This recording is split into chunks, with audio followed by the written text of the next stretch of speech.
Babako umemwona leo? Dada wewe noma. Yaani baba mashallah. Mtoto kaenda hewani, kifua sasa. Dada anajua kuchagua. Lakini kumbuka babako, mbona msifia sana? Mimi nimemsifia tu dada. Siku ya kwanza tu kumuona. Mzuri, yaani unajua kuchagua dada kusema ukweli. Mwenzangu handsome. Yaani nimemuelewa. Umeelewa? Mimi nimesema tu baba unajua kuchagua mamangu, mtoto black. Yaani sasa ni kama unionaje na mimi? Mbona mweusi na mimi namchagua mweusi mwenzangu?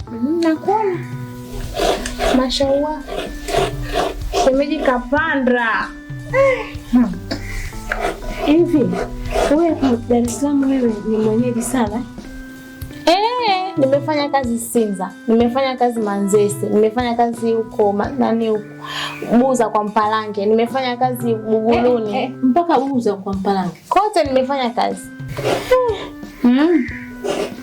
Sasa wewe ni mrembo, unafanya kazi vizuri, mimi nimekuona hapa kwangu na mka asubuhi. Kwani kule huko kwenye kazi kimekutoa nini? Yaani dada, mimi sijui wana wivu wanawake zao. Maana kila ninapoenda kufanya kazi, wake zao nakwambia unanyonya wivu ule mbaya. Kwa hiyo naona bora hata niache. Maana mimi wanakuta mtoto mzuri. Sasa mimi mtoto wa Pemba. Kwa hiyo nahisi wananionea tu wivu. Kwenye nyumba? Yaani sehemu zote wananihisi labda mimi natembea na waume zao kwa sababu mimi mzuri. Sasa mimi mtoto wa Kipemba. Yaani mzuri. Dada. Basi ndio hivyo. Kote huko nimefanya kazi. Wanakuhisi au wewe mwenyewe tu? Na hata kwa baba yako. Dada mimi sema kweli.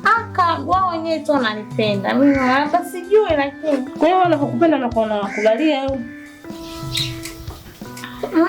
Sijui. Basi kuna nasi unge mahali. Sawa. Chakula. Sawa.